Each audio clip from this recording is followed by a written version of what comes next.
So naglalakad ako ngayon from St. Peter's Square to Colosseum. Ngayon ginagamit ko lang yung Google Maps and it says 33 minutes by walking. So tsaga-tsaga lang. Masarap naman kasi maglakad dahil malamig yung panahon and at the same time mas nakikita mo yung ganda ng Rome. Mas nakakatakot mag-train di ba? Mabuti pa yung naglalakad ka, safe. So eto, mamaya makikita na natin yung Colosseum, the famous Colosseum. And actually, I'm so excited na makita yun. Dahil talagang hindi kompleto ang Rome tour mo kung hindi ka napunta doon.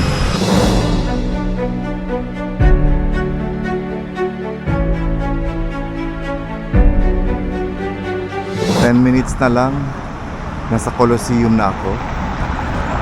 Actually, from here nakikita ko na siya doon sa dulo.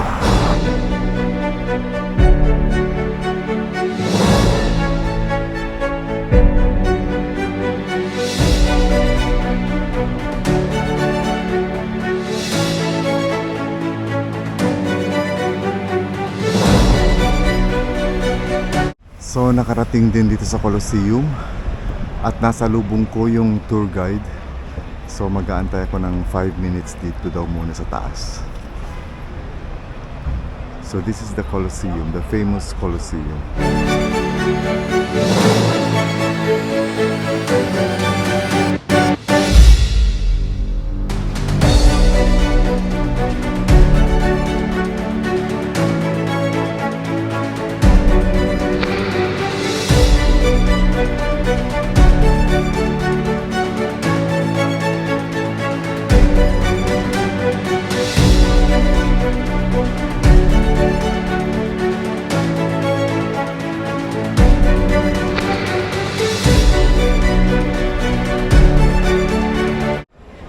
So eto, nakapasok na ako up close and personal na talaga sa Colosseum. Eto siya.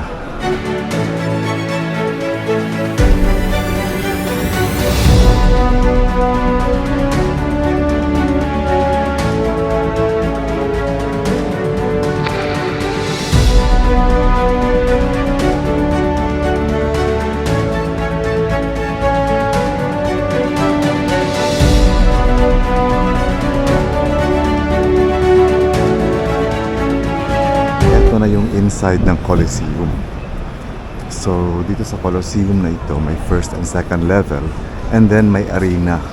Yung kinuha kong tour may access sa arena.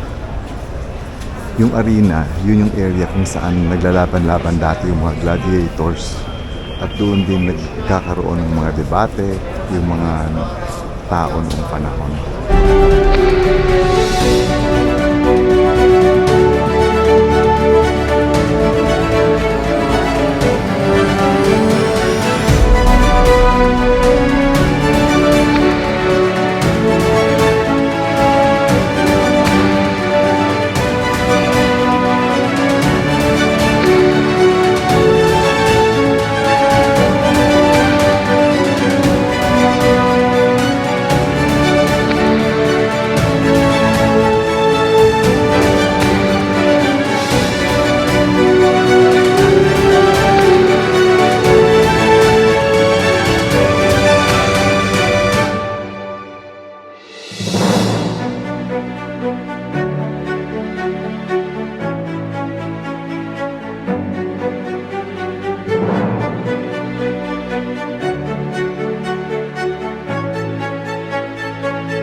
yung arena. Dito nag-aaway-away yung mga gladiators.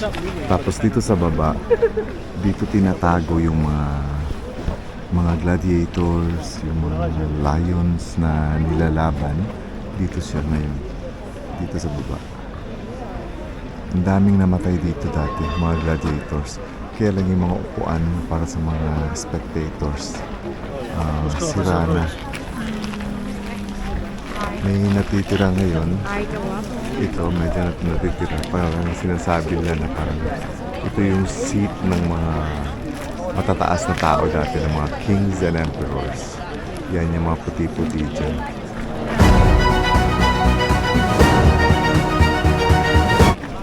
Napakalaki rin itong Colosseum. And napakaganda ng kanya. Ng structure, hindi ko maisip na noong panahon kung paano nila na-construct itong ganito na napakatibay na Colosseum. Made of parang gawa sa bato. So, try natin silipin yung sa taas para makita natin anong klaseng view meron pag nandun ka sa taas.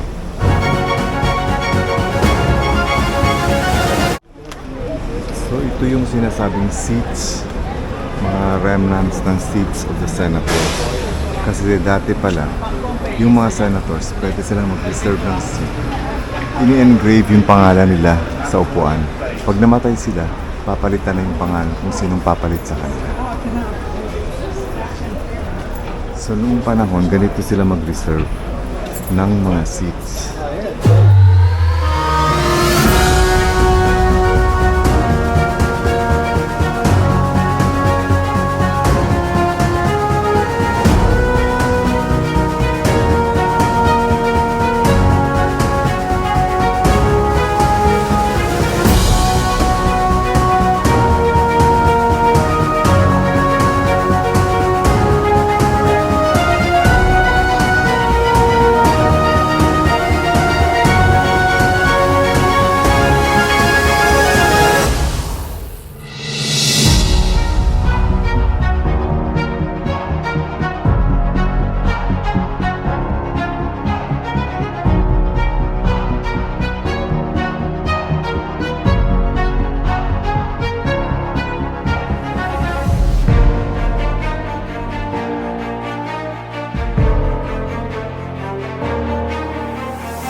So lumabas na ako ng Colosseum.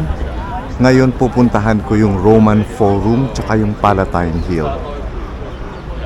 So tingnan natin. Mababait naman yung security guards. Nagtanong ako doon kung saan ba yung Roman Forum tsaka yung Palatine Hill. Dito daw sa side na ito.